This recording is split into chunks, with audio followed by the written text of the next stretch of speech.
O Evangelho como me foi revelado por Maria Valtorta. Capítulo 206.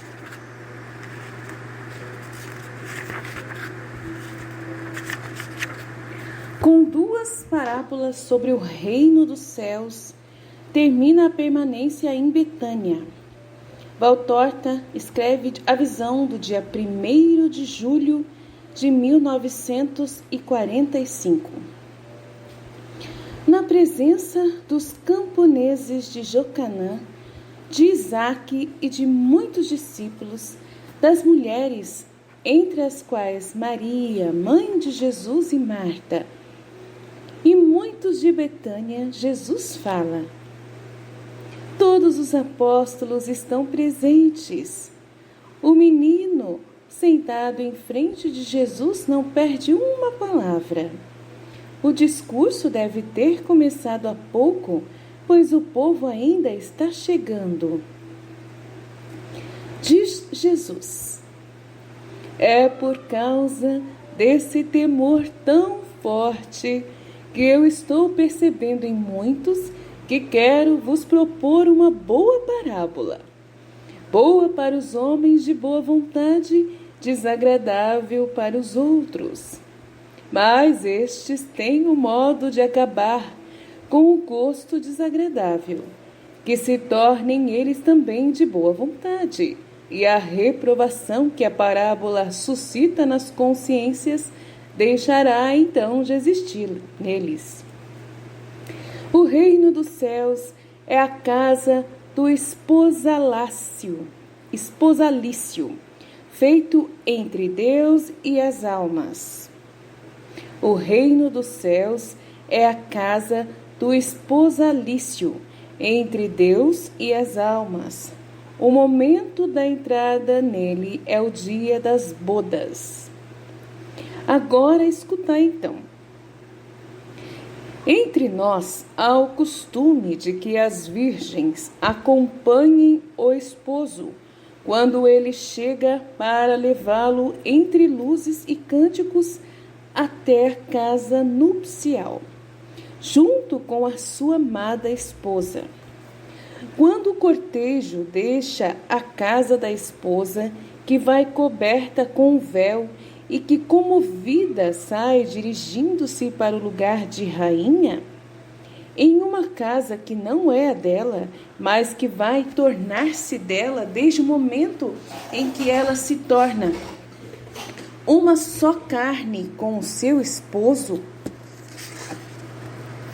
o cortejo das virgens, que em sua maior parte são amigas da esposa, corre ao encontro dos dois felizes esposos, para rodeá-los com um halo de luzes.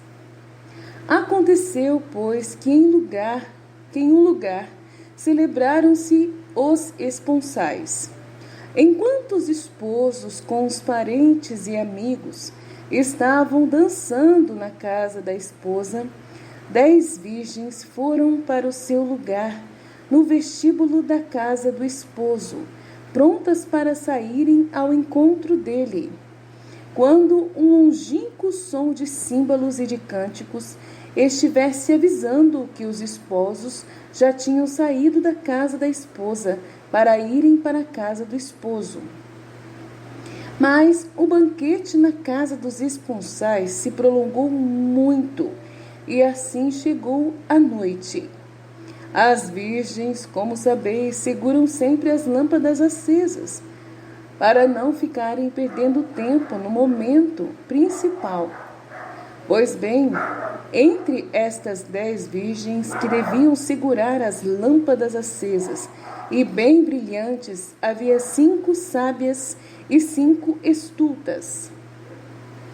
As sábias, cheias de prudência, tinham se munido de pequenos vasos cheios de azeite para poderem alimentar suas lâmpadas, se a duração da espera fosse mais longa do que era previsível.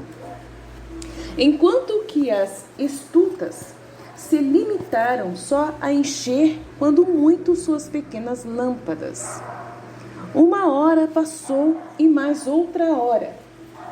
Alguns discursos, algumas histórias e palavras jocosas foram alegrando o tempo de espera, mas depois não sabiam mais o que dizer e nem o que fazer. E aborrecidas ou também simplesmente cansadas, as 10 moças resolveram sentar-se mais comodamente com as lâmpadas acesas e bem próximas, e pouco a pouco pegaram no sono.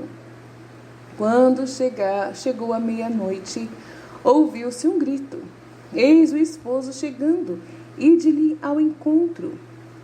Àquela ordem, as 10 moças se levantaram, puseram os véus e as grinaldas e correram depois para a pequena mesa onde estavam as lâmpadas. 5 destas já estavam se apagando.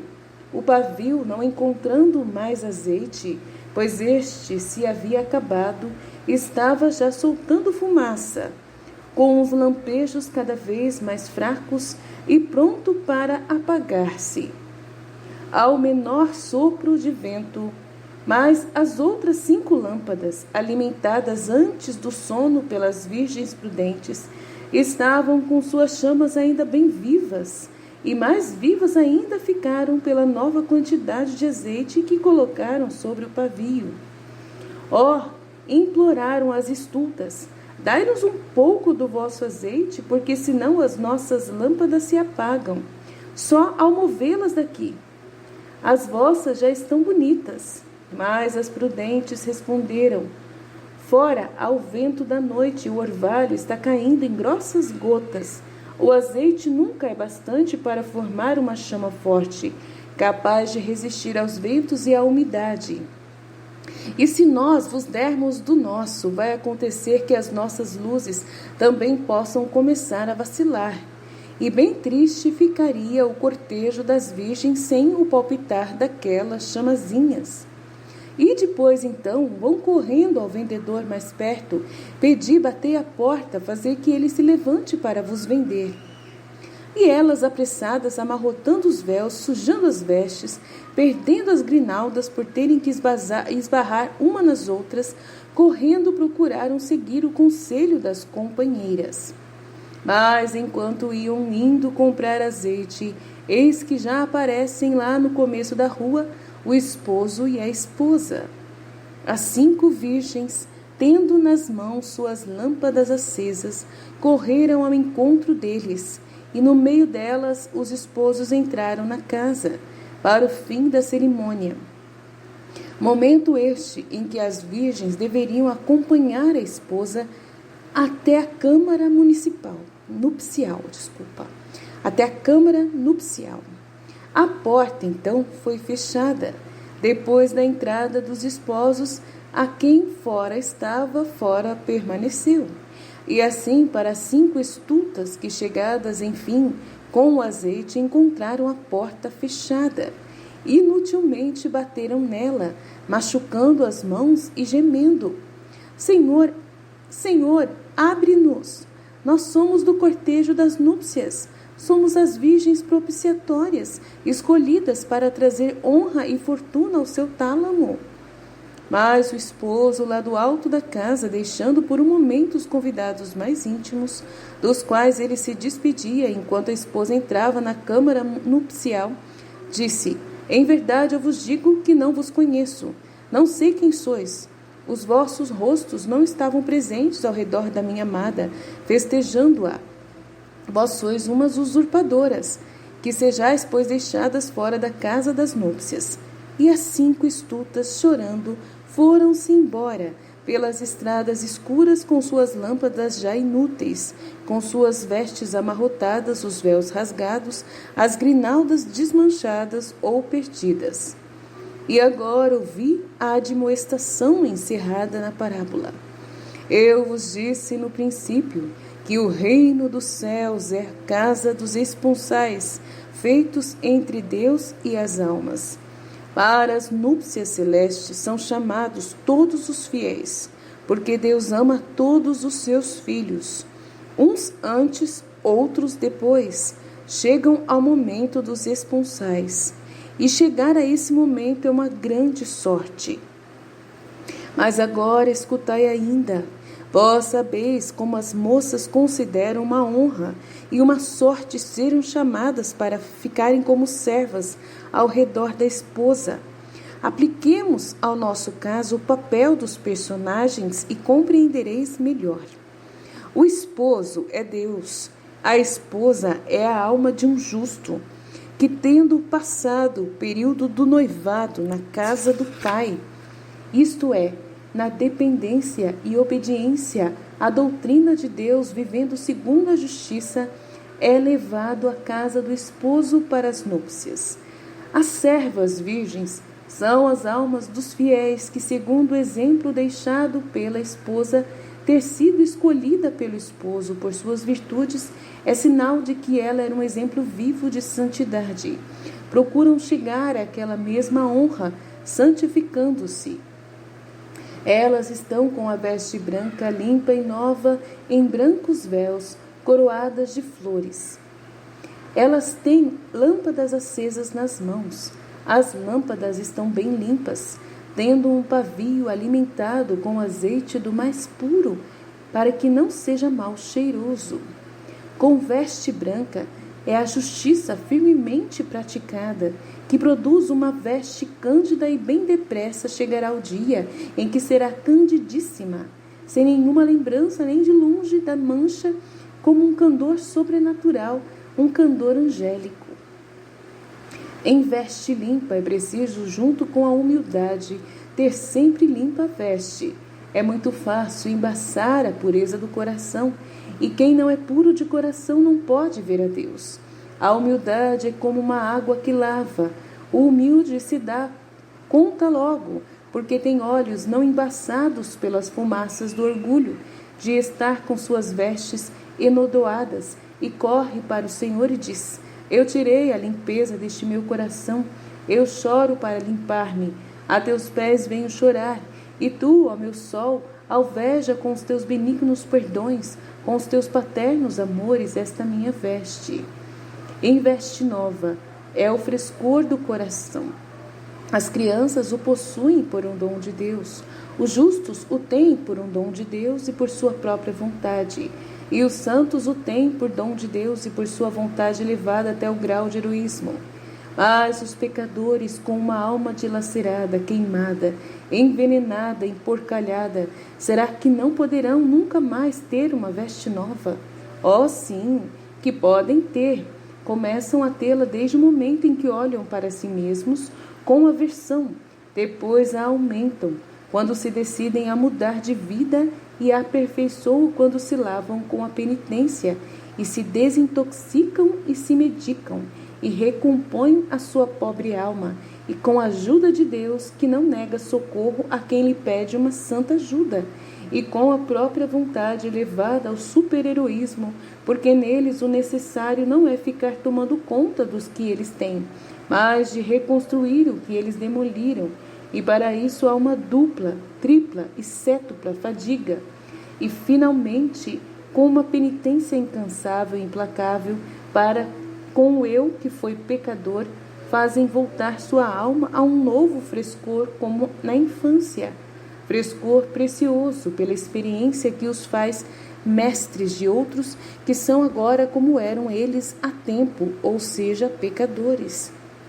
Em brancos véus, a humildade, eu disse, quando rezais ou fazeis penitência, procurai que o mundo não o perceba. Nos livros sapiensais está escrito: não é bom revelar o segredo do rei. A humildade é o véu cândido posto como defesa do bem que se faz e do bem que Deus nos concede. Não é a glória pelo amor ao privilégio que Deus concede, nem é a astuta glória humana. O dom seria imediatamente retomado, mas é um canto interior do coração ao seu Deus. Minha alma canta a tua grandeza, ó Senhor, porque tu voltastes o teu olhar para a baixeza da tua serva. Jesus faz uma breve pausa e lança um olhar para sua mãe, que por debaixo do seu véu se ruboriza e se inclina profundamente, como para compor os cabelos do menino que está sentado aos seus pés. Mas na verdade o faz para ocultar uma sua comovida lembrança. Coroada de flores, a alma deve entretecer para si sua grinalda diária de atos virtuosos, porque com o conspecto do Altíssimo não se devem apresentar coisas murchas, nem se deve estar com aspecto desmazelado. Diária, eu disse, porque a alma não sabe quando Deus esposo pode aparecer para dizer-lhe vem. Por isso não nos cansemos nunca de renovar a coroa. Não tenhas medo, as flores ficam murchas, mas as flores das coroas virtuosas não murcham. O anjo de Deus, que cada homem tem a seu lado, recolhe estas grinaldas de cada dia e as leva para o céu, e lá elas servem como um trono ao novo bem-aventurado, quando ele entrar como esposa na casa nupcial. Tem as lâmpadas acesas, e é para honrar o esposo, para se guiarem no caminho, como é fungente a fé, e que doce amiga ela é. Produz uma chama brilhante como uma estrela, uma chama que ri porque tem segurança em sua certeza, uma chama que torna luminoso até um instrumento que a rege, até a carne do homem, nutrido pela fé. Parece, desde esta terra, tornar-se mais luminosa e espiritual e imune de uma murchidão precoce, porque quem crê se rege pelas palavras e pelas ordens de Deus, para chegar a possuir a Deus, que é o seu fim, e por isso foge de toda a corrupção. Não sofre perturbações, nem temores, nem remorsos, e não é obrigado a nenhum esforço para recordar-se de suas mentiras, ou para esconder suas más ações, e se conserva belo e jovem pela bela incorrupção de santo. Uma carne, um sangue, uma mente e um coração limpos de toda luxúria, para conterem o azeite da fé e para produzirem uma luz sem fumaça, uma constante vontade para alimentar sempre esta luz, a vida de cada dia, com as suas desilusões, verificações, contatos, tentações, atritos, tende a diminuir a fé. Não deve acontecer. E de cada dia as fontes do azeite suave, do azeite espiritual, do azeite de Deus. Lâmpada pouco alimentada pode ser apagada pelo menor vento, pode ser apagada pelo pesado orvalho da noite. A noite, a hora das trevas, do pecado e da tentação, chega para todos. É a noite para a alma. Mas se esta se conserva a si mesma cheia de fé, não pode a chama ser apagada pelo vento do mundo, pela caligem da sensualidade. Enfim, vigilância, vigilância, vigilância. Quem for imprudente e fiar-se em si mesmo, dizendo: ó, Deus virá em tempo enquanto eu ainda estiver lúcido. Quem se põe a dormir em vez de vigiar, e for dormir desprovido de tudo que é necessário para poder levantar-se prontamente ao primeiro chamado, quem deixa para o último momento o trabalho de ir prover-se do azeite da fé ou do pavio forte da boa vontade, incorre no perigo de ter que ficar para fora quando o esposo chegar. Vigiai, pois, com prudência, com constância, com pureza, com confiança, para estar de sempre prontos para o chamado de Deus, porque na realidade não sabeis quando ele virá. Meus caros discípulos, eu não quero induzir-vos a tremer por causa de Deus, mas antes a terdes fé em sua bondade. Tanto vós que ficais como vós que ides, pensai que se fizerdes o que fizeram as virgens sábias, sereis chamados não somente para fazer o cortejo ao esposo, mas com a jovem Esther, como a jovem Esther, que foi feita rainha no lugar de Vaste, sereis escolhidos e eleitos como esposas, tendo o esposo encontrado em vós toda graça e favor, mais do que em todos os outros. Eu vos abençoo, a vós que vão. Levai em vós e para vossos companheiros esta minha palavra. A paz do Senhor esteja sempre convosco. Jesus se aproxima dos camponeses para saudá-los ainda, mas João de Endor lhe sussurra: Judas está aí. Não importa, acompanha-os até o carro e faze o que eu te disse que faças. A multidão se dispersa lentamente. Muitos falam a Lázaro, e este se dirige a Jesus, que, tendo deixado os camponeses, vem na direção dele e diz: Mestre, antes que nos deixes, fala-nos ainda. Isto desejam os corações de Betânia. A tarde está chegando, mas é plácida e serena. Se quiserdes reunir-vos sobre os fenos ceifados, eu vos falarei, antes de deixar este lugar amigo, ou então amanhã bem cedo, porque já chegou a hora da despedida. Mais tarde, hoje mesmo, gritam todos. Como quiserdes, e de agora, na metade da primeira vigília, eu vos falarei. É incansável, de fato, enquanto o sol desaparece, deixando como lembrança uma vermelhidão no céu, com o primeiro incerto e solitário trilar dos grilos. Jesus se põe a caminho pelo meio de um prado há pouco ceifado e no qual as ervas cortadas, que já estão murchando, formam um tapete de uma fragrância aguda e suave. E acompanham-no os apóstolos, as Marias, Marta e Lázaro com os de sua casa. Isaac com os seus discípulos, eu diria até com toda a Betânia.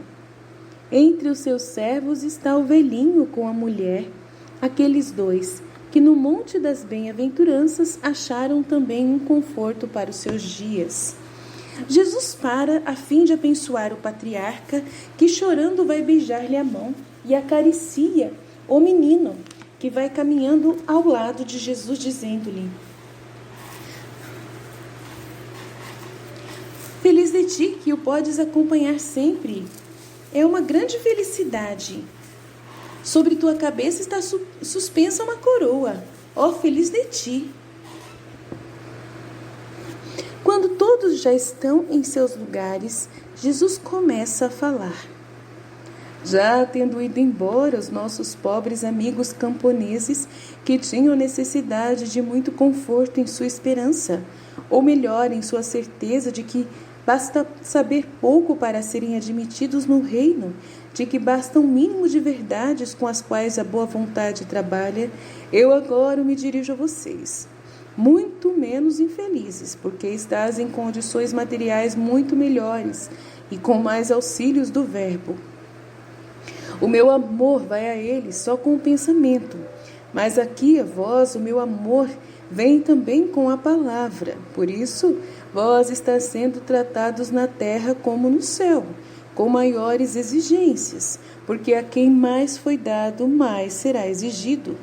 Eles, os nossos pobres amigos, que estão de volta às suas galés, aos seus trabalhos, não podem ter senão um mínimo de bens, mas têm, em compensação, um máximo de dores.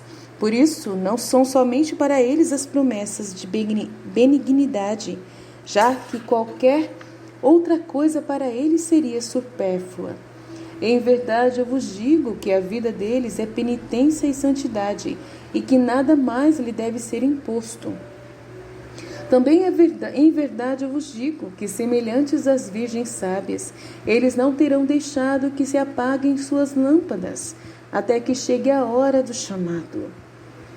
Deixá-la apagar-se? Não, a luz delas é todo o bem deles. Eles não podem deixá-la apagar-se nunca. Em verdade eu vos digo que, assim como eu estou no Pai, os pobres estão em Deus. É por isso que eu, o Verbo do Pai, quis nascer pobre e viver pobre, porque entre os pobres eu me sinto mais próximo do Pai, que ama os pequeninos e é amado por eles com todas as suas forças. Os ricos têm muitos amigos, os pobres vivem sozinhos. Os ricos têm muitas consolações, os pobres não têm consolações. Os ricos têm muitos divertimentos, os pobres só têm trabalho. Os ricos têm o dinheiro, que lhes torna tudo fácil. Os pobres, além de tudo, ainda têm que levar a cruz, que é o temor das doenças e da carestia, que para eles só trazem a fome e a morte. Mas os pobres têm Deus consigo.